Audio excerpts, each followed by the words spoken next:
how about these strawberries that I have growing here, you guys? I have been growing these strawberries for about 2 weeks indoors. Today is actually day 2 that they are hardening outside, but I bought some roots, some strawberry roots at my local nursery, and these are all ever-bearing seascape strawberries. And I am going to select one green stack just for strawberries. And I did not start them from seed, if you're wondering. I just purchased the roots, and each root went into one of these 3.3-inch containers from Bootstrap Farmer, and they are growing beautifully here. I did this for 2 reasons. One, to give them a head start.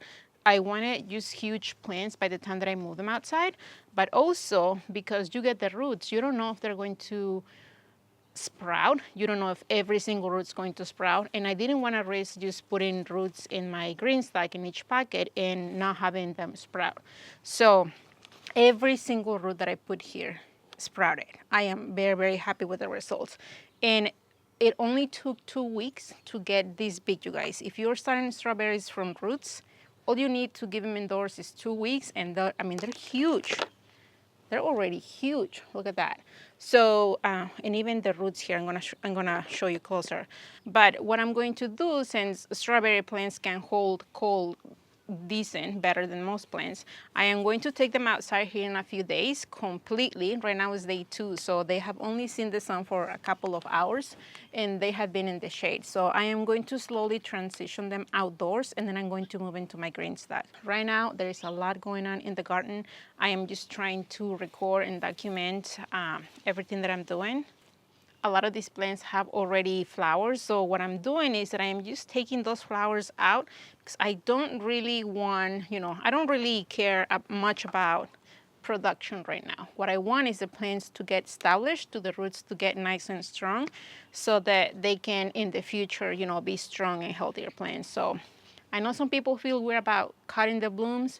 Some people do it, some people don't do it. This is my first time growing strawberries. One of the things that I need to do today, because it is a beautiful day outside, by the way, I need to prep my raised beds. I need to add some compost to it, and I also want to put together the green stack. I want to put all the layers together with soil. I am not worried right now about adding the plants. I am going to do that once the green stack is set up. And the way that I am prepping the soil for these strawberries is really nothing too special.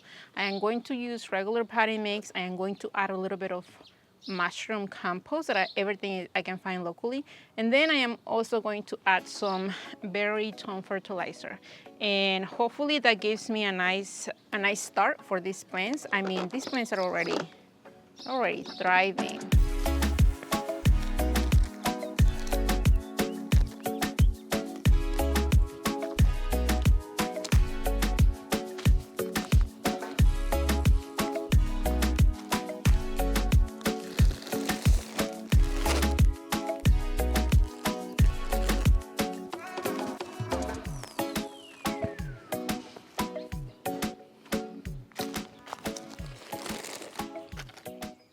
Okay, so I have the raised beds, at least these 2 raised beds done. I added mushroom compost. I added 7 bags to each bed, and then I kind of sort of mixed the topsoil with the compost. And I don't know if you remember, but a few videos ago, I mentioned that I wanted to add height to these 2 raised beds because, convenience and all. And that was a great idea. My husband was on board. However, I decided to trail my tomato plants this year, and they're mostly going to be in these 2 beds. And the way that I'm going to do it is that I am going to, my husband is going to make a frame where I am going to add string to it, and I am going to basically twist the tomato plants around it. And adding height to these raised beds was not a good idea for that system, for that technique. So I decided to wait another year and see how I like that technique for trailing tomatoes. And that's why I am not doing anything to these beds. I still have that other bed on the side, but I haven't done anything to it since, the whole winter. I am going to take the mulch on it. I am going to remove all of the weeds, and then I am going to add my compost. I do have the irrigation on top of these beds, but I am not setting it up right now because I just don't need it right now. But I am going to move with the green stack because that's really the two things, these raised beds and the green stack, what I wanted to get accomplished today. I know that a lot of you guys have just purchased your first green stack and are wondering how do I feel it, what kind of soil, what kind of potting mix. And I know this because I have gotten a few messages. Hopefully I answer your questions via email. The way that I'm doing this is that I'm going to look for the best potting mix out there. And when I talk about potting mix, specifically talking about the green stack, I want something that is nice and soft, but it can also hold water, but it's going to drainage well. I know that's like an oxymoron. Holds water, but it drains. I can tell you exactly what I'm using, but you may not be able to find it. If you have Pro Mix, the one in the blue bag is my personal favorite. However, Menards, where I usually find it, stopped carrying it. And I can't find a Menards close to me, at least in the state, that it can get me the blue bag of potting mix. So if you have those, that's what I will be using right now instead of these guys. But I also did find this local nursery, Gatewoods, and they have these Lambert's Complete Potting Mix. I love it. I actually had one of the guys open a bag for me, and I like kind of study it with my hands, and I loved it. And so far it's doing great. I hope that it does really, really well for me. For every 2 bags of potting mix, I am doing half a bag of mushroom compost that I also purchased there. And I really, really like this one. This is actually the one that I added to my raised beds. So 2 bags potting mix, half a bag of compost, and I am going to throw maybe 2 to 3 cups of these guys in it. I use the organic Spoma fertilizers for a lot that I do in my garden. I use it for perennials, I use it for my vegetables, so might as well just get the Baritone. So that's what I'm going to be doing. Each one of these bags should be able to fill 1 tier of the green stacks. However, here I'm mixing like a couple, so I have enough for a couple, 2 or 3. Now, this is not what is written in the book of how to fill your green stack. This is just what I'm doing. This is what I have access to. This is what I like, and this is what I am going to try this year. Last year, I didn't add any compost. Last year, all I had was my garden tone, my blue bag of Pro Mix potting mix, and that's all I did to it, and I had great results with it. So this year I'm hoping to do better adding these things. Obviously I'm changing the potting mix, but let's mix this together so that I can put together the green stack, and hopefully these strawberry plants will mix in there.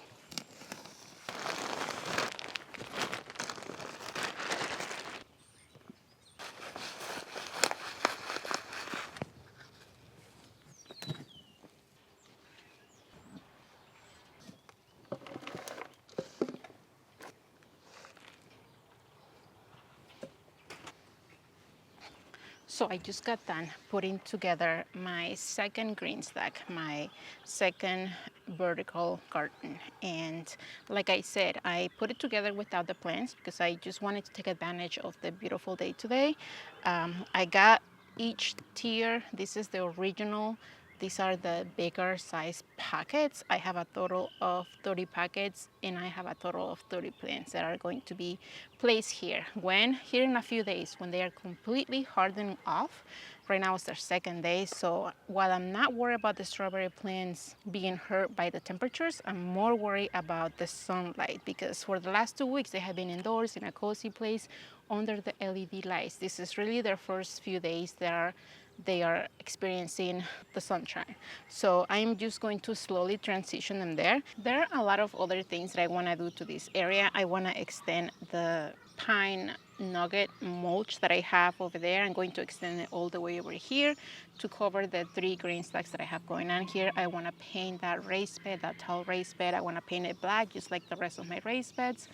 Overall, just cosmetic things, nothing really important, nothing that is going to help the plants really grow better. It's just for me. But one of the things that I am struggling with already in this gardening season is some sort of pest eating my brassicas. I was gone for about a week. My family and I decided to take a vacation for about a week. It was amazing. And I was worried. I was worried about my seedlings. They all survived. I had amazing friends who came over and watered my plants for me.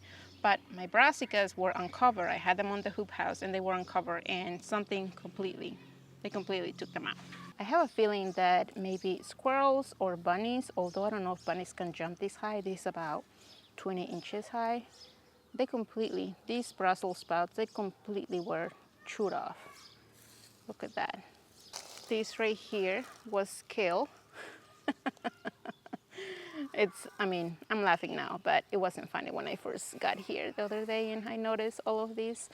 What I'm going to do is that I'm just going to replace all of these, and I am going to add some sort of protection. I think that I have some chicken wire. Maybe I can put that over here. I don't know how that's gonna help, but I gotta try something. And like I said, I never really have problems with wildlife eating my plants, but apparently this is the year for it, so here we go.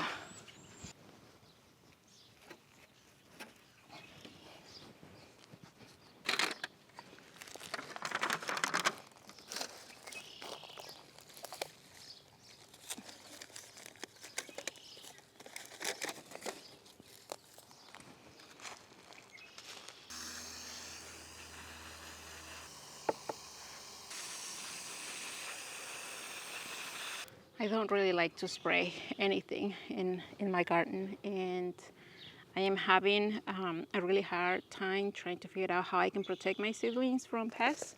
I am going to go just very, very organic. I actually ordered a peppermint oil spray that is supposed to help with squirrels, and I am going to put that around the raised bed. I am not going to actually apply it to the plants. I'm just going to go around the raised beds and also around my green stacks, because the bottom tier of my green stacks, my pansies, a couple of kales, and one broccoli got also eaten. So it tells me that it's something that is not climbing. So I don't know. I'm going to add chicken wire, spray with the peppermint oil. Now that I'm home here and I am not gone for a week, I can actually keep an eye here and, just kind of hopefully, prevent that from happening again. But who knows? It's a beautiful day here in Indiana. I love it. Thank you for being here, you guys, and until the next time.